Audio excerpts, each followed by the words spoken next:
tem um problema sério, não vou falar com quem, se continuar assim, você vai implodir o partido. Pessoa do partido dando declaração absurda.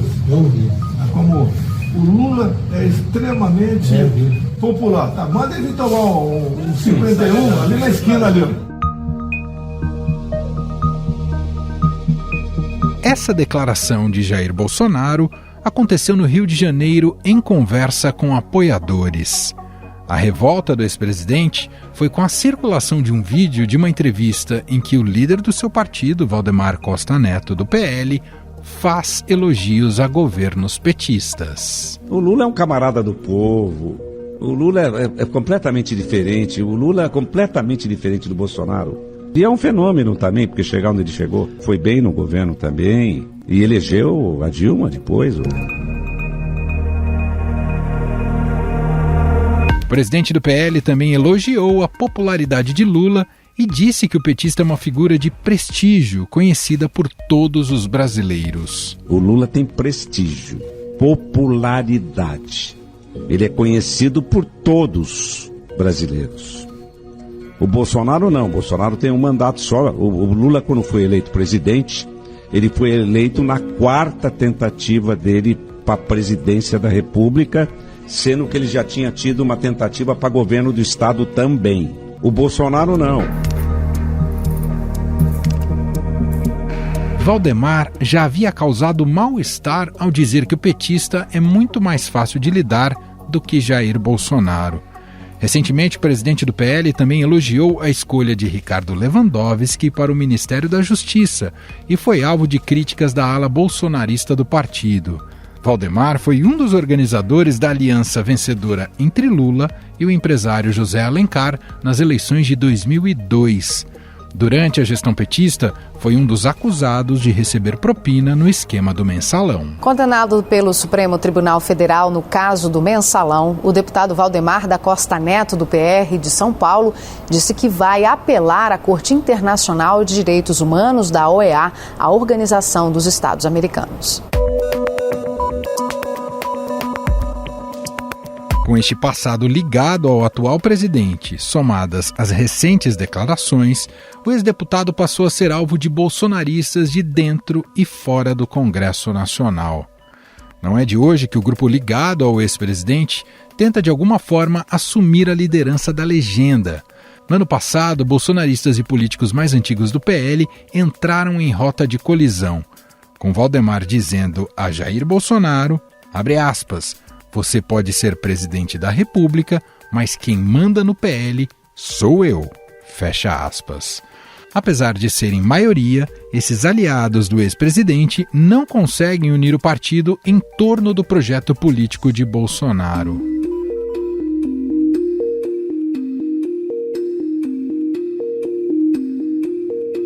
Parlamentares mais tradicionais e pragmáticos ignoraram um pedido do ex-presidente para boicotar a reforma tributária do governo Lula.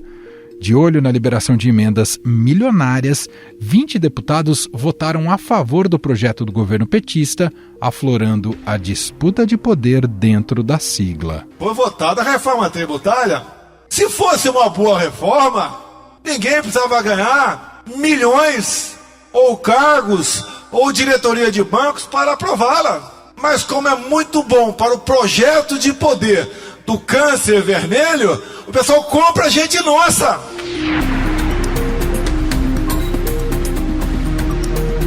Vale lembrar que, com a inelegibilidade de Bolsonaro, não há uma liderança política formada dentro do bolsonarismo para ocupar esse lugar.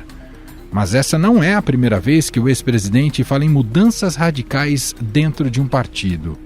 Em 2018, quando estava no PSL, Bolsonaro tentou assumir o controle do partido junto com sua família, mas encontrou a resistência do cacique Luciano Bivar. O presidente Jair Bolsonaro assinou hoje a sua desfiliação do PSL.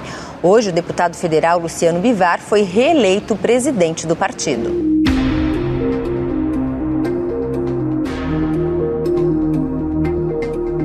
Sem sucesso, decidiu então abandonar a sigla em meio a uma enxurrada de acusações, trocas de dossiês e processos judiciais. O PSL acabou virando União Brasil ao se juntar com o DEM. Bolsonaro ainda tentou criar um partido para chamar de seu, o Aliança pelo Brasil. De acordo com a Justiça Eleitoral, até agora, o Aliança só conseguiu validar 9% das 492 mil assinaturas necessárias. Alguns partidos já fizeram sinalizações para que Bolsonaro se filie. No entanto, a legenda não saiu do papel por deixar de atender às exigências mínimas do Tribunal Superior Eleitoral, TSE. Afinal, o casamento entre Bolsonaro e o PL pode estar chegando ao fim?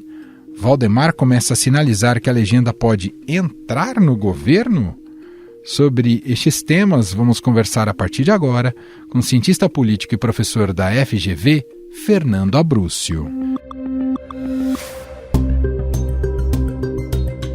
Olá, Fernando, seja muito bem-vindo, tudo bem? Tudo bom? Bom, Fernando, quanto esse novo episódio ruidoso da relação entre Valdemar Costa Neto e Jair Bolsonaro é revelador sobre o tipo de aliança estabelecida entre eles? Talvez é que uma suposição mais calcada em conveniência e oportunismo do que num projeto político partidário, hein, Fernando? Olha, eu acho que é uma aliança complicada, porque se por um lado o Valdemar da Costa Neto depende da liderança de Bolsonaro para ter uma base inicial de votos e dependeu muito dela para criar, no fundo, o seu grande volume de fundo partidário por conta das eleições de 2022, Bolsonaro nos próximos meses e anos vai passar por um inferno astral. Vai ser indiciado em mais de um processo, é provável que seja preso. Acho que há mais chance de ser preso mais rapidamente no processo relativo ao dia 8 de janeiro. Embora tenha um eleitorado cativo, estar na prisão, ser julgado todos os dias na TV, a PGR, inclusive, já anunciou que vai voltar ao processo relativo à Covid. Imagine depoimentos de famílias cujos componentes morreram em meio à Covid. Hoje, a CGU já deu, digamos, uma multa referente à compra de vacinas no governo Bolsonaro. Então, eu acho que vai chegar um inferno astral de processos e não haverá mobilização popular, como não houve para o Lula, para retirar desse inferno astral. Então, acho que Valdemar, que é um sobrevivente político, vai em algum momento pular de barco. Em algum momento ele vai tentar, sim, captar um eleitor mais à direita, talvez ancorar em alguns políticos que vieram do bolsonarismo, mas não ficará com o Bolsonaro até o fim. Porque o que Valdemar quer é comandar um partido que tenha mais votos e mais fundo partidário. Do lado de Bolsonaro, Bolsonaro não conseguiu, Manuel, montar um partido. Esta é a verdade. E entrou num partido no qual ele não é o dono. Ele é o principal eleitor deste partido, né? Porque tem mais votos, mas não é o dono. E sabe que seu momento de maior glória, no momento, digamos, na conjuntura recente, foi quando estava no governo. Agora ele vai passar por um momento, digamos, no deserto. Diferentemente de Lula, não ter criado um partido significa não ter criado aliados completamente fiéis. Este é o problema.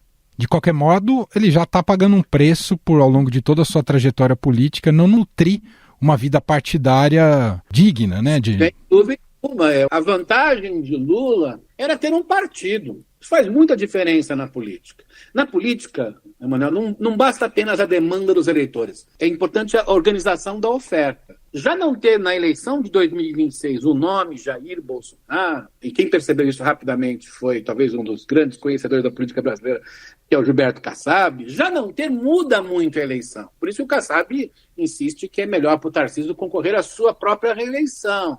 Oferta em política, às vezes, é mais difícil do que construir oferta em economia, já dizia um grande economista, o Schumpeter, porque não substitui os nomes tão facilmente. Então, de todo modo, não ter construído um partido tem um impacto grande para Bolsonaro, mas é bom também lembrar para o outro lado, aqueles que pretendem substituir Bolsonaro, Tarcísio, Ratinho, de certa maneira Zema, não são Bolsonaro.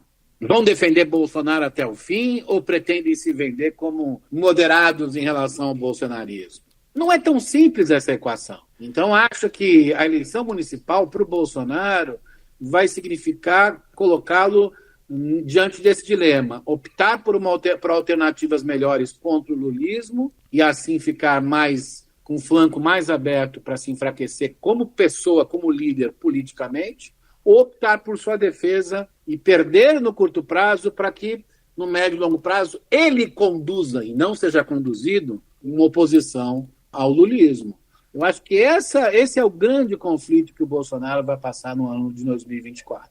Bom, muita gente já disse que o bolsonarismo é maior do que o Bolsonaro, até diante do que você comentou até aqui. Isso está se provando e as eleições municipais de 2024 serão um marco importante para entendermos essa força do bolsonarismo? É importante pensar que o lulismo também é maior, digamos, do que o PT. Eu diria que visões mais à direita, antipetistas, antilulistas, são maiores do que Bolsonaro. Mas a maneira como este grupo que pretende substituí-lo lidar com o Bolsonaro também pode ter efeito. Porque Bolsonaro, em suma, tem uma liderança pessoal, como o Lula também tem uma liderança pessoal. Goste ou não de Lula ou Bolsonaro, tem uma coisa que tem a ver com a sua liderança pessoal. É possível substituí-la, colocar o Zema na TV, falando daquele jeito do Zema, os eleitores de Bolsonaro vão todos junto com o Zema? É possível que o Tarcísio substitua isso como carisma e, digamos, tente fazer um discurso moderado, mas ao final seja, numa entrevista de um podcast do Estadão, diga, não, mas eu estou com o Bolsonaro até o fim na prisão. Assim, eu acho que há contradições aí importantes que vão ser digeridas nos próximos anos. E neste ano a contradição maior é Bolsonaro vai ser colocado em particular, já ao longo do ano, mas no segundo semestre, numa exposição pública negativa muito forte, e ele vai perguntar a quem estiver apoiando, você vai comigo até o fim? E eu acho que tem alguns que não irão com ele até o fim. Nas críticas que o Bolsonaro costuma fazer ao Lula, entre elas, entrando um pouco no teor delas, há muito dessa retórica, dessa provocação de que o Lula não tem mais popularidade a ponto de andar entre os comuns, né? O tempo inteiro o Bolsonaro faz esse tipo de provocação. Eu cito isso para te perguntar, o senhor acha que o Lula entendeu que o país ainda existe uma cisão no país? Ou ele entende o tamanho da rejeição que ainda existe a figura dele aqui no Brasil, professor? Eu acho que sim. Tanto é que o vice dele chama-se Geraldo Alckmin. Se ele não tivesse entendido, digamos, que o cenário é diferente dos seus dois primeiros governos, o vice não se chamaria Geraldo Alckmin.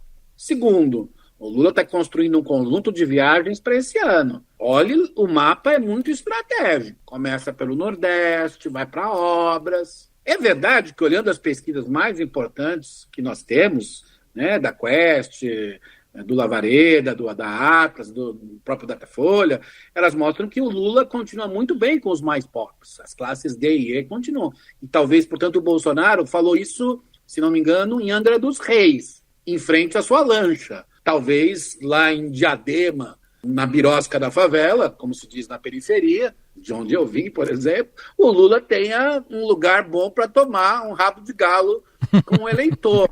Mas, de todo modo, o que é importante dizer, e não fui eu que disse isso, quem disse isso foi o Valdemar da Costa Neto. Lula dificilmente alcançará, por mais que possa ter resultados positivos no governo, aqueles 83% de popularidade de 2010. Talvez ninguém mais no curto prazo alcance. Já havia polarização PT-PSDB. Há um grande livro do César Zucco e do David Samuels mostrando como ser PT ou anti-PT organizou o sistema político brasileiro pós-Sarney. Mas o que ocorre hoje é que, diferentemente daquela época, não só na eleição há a polarização, mas há a polarização entre as eleições. Portanto, é uma polarização que vai além do momento do voto, vai no momento ao longo dos mandatos. Uma polarização com aspectos, para usar o termo do Thomas e do Felipe, tem um aspecto afetivo. Portanto, o Lula alcançar 83% de popularidade, torço para que todos os governos brasileiros tenham sucesso, acho que podem ter sucesso, mas é muito difícil, quase impossível no final de 2026. Mas, como admitiu o Valdemar da Costa Neto, Lula é popular. Senão não tinha ganho a eleição. E tem voto maior entre os mais pobres, no Nordeste, nas regiões mais pobres e desiguais. E se fizer um governo de razoável para bom, como não terá oferta do outro lado de Bolsonaro, de um lado e de outro? Acho que as condições econômicas e sociais parecem mais favoráveis nesse momento a uma reeleição de Lula. Não vai ter aquele poder que teve naquele período. Ele elegeu a Dilma Rousseff, que era um poste. Então, Lula é popular, diz Valdemar da Costa Neto. Eu diria, mas não tão popular quanto em 2010. E isso tem a ver não só com os resultados de políticas públicas. Você pega as pesquisas, em relação à economia, os eleitores estão super satisfeitos. Mas tem a ver, claro, uma parte do resultado tem a ver com política pública, senão Lula não seria favorito à reeleição, mas tem a ver com o fato de que existe um conjunto do eleitorado que não aceita o Lula, não só no dia do voto, não aceita o Lula todos os dias de sua vida. Em hipótese alguma. Não existia antes nesse grau. Mas Lula, sem dúvida alguma, é bastante popular, mas não alcança mais 83% de popularidade, porque o Brasil é outro. Isso o Bolsonaro sabe, por isso que ele provoca. Entendi. Sabe que uma parte do voto eleitor vai ser por políticas públicas. Bolsonaro perdeu porque fez terríveis escolhas de políticas públicas. E Lula pode ganhar porque está fazendo escolhas melhores do que Bolsonaro. Mas parte do voto já não é mais por políticas públicas, é por uma afinidade quase sentimental em relação à polarização.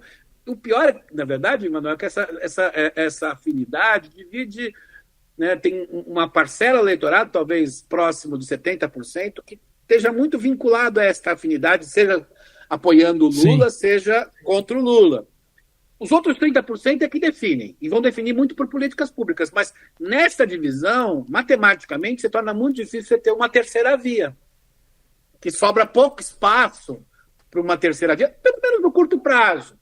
Sim. Porque ele está com o governo na mão, e dá para fazer um governo razoável de políticas públicas. Não é muito difícil fazer um governo diferente do Bolsonaro com qualidade de políticas públicas. Ele já acende essa polarização para a disputa em São Paulo, mesmo que ela não seja tão evidente assim, né? Até porque a polarização existe por quê, Manuel? Porque não tem centro em São Paulo. Uhum. Quem seria o centro em São Paulo? O PSDB. E o fato é que o Dória destruiu o PSDB. Não ter o PSDB já não é um problema do Lula e do Bolsonaro, é um problema do PSDB. Quem tem tentado aparecer enquanto tal é a Tabata. Ela vai depender de muitas coisas. Talvez se surgisse um candidato do bolsonarismo mais o Nunes, ela teria chances de ir ao segundo turno. Mas quem determina isso não é ela. Ela pode ser que nessa campanha abra espaço para campanhas futuras dela, para ela começar a ocupar esse espaço.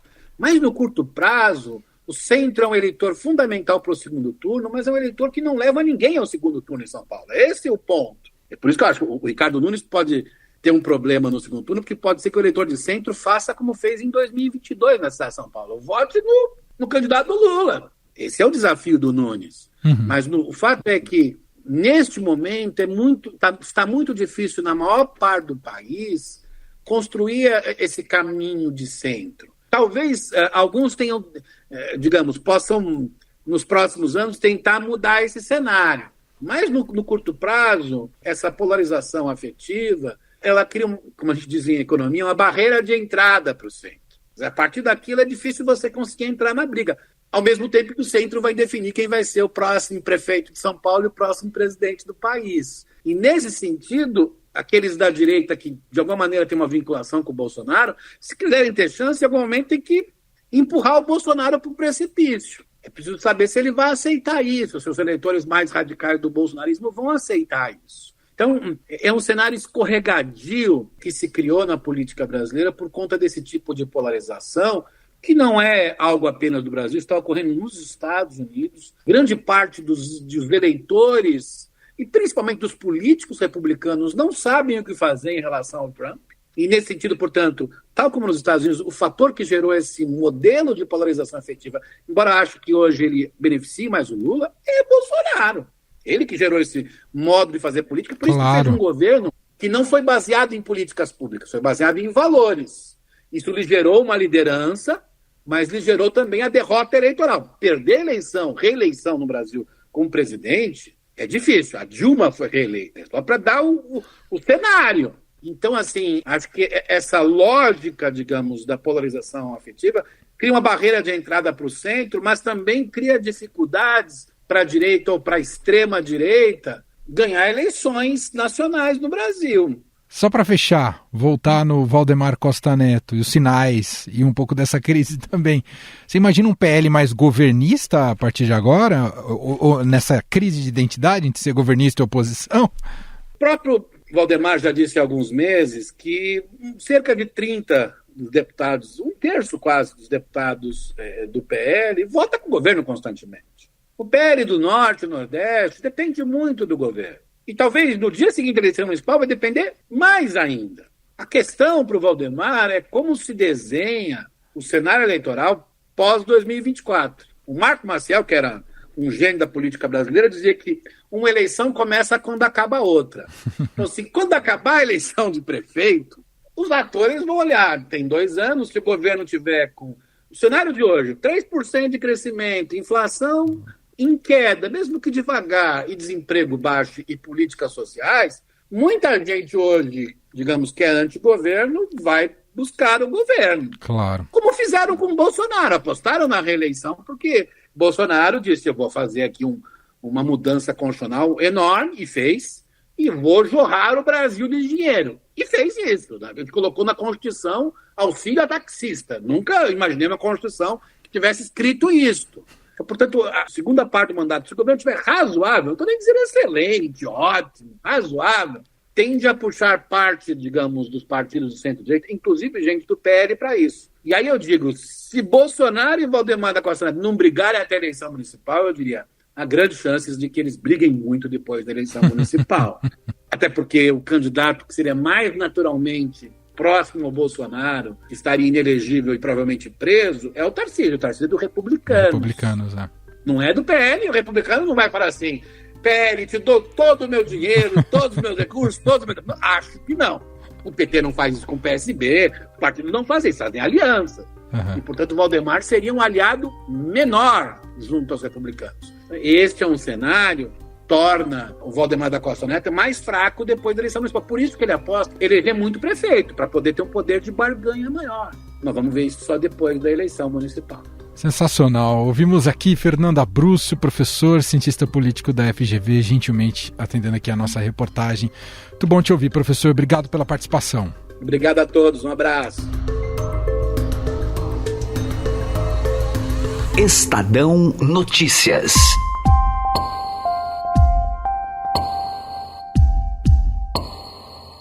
E este foi o Estadão Notícias de hoje, quarta-feira, dia 17 de janeiro de 2024.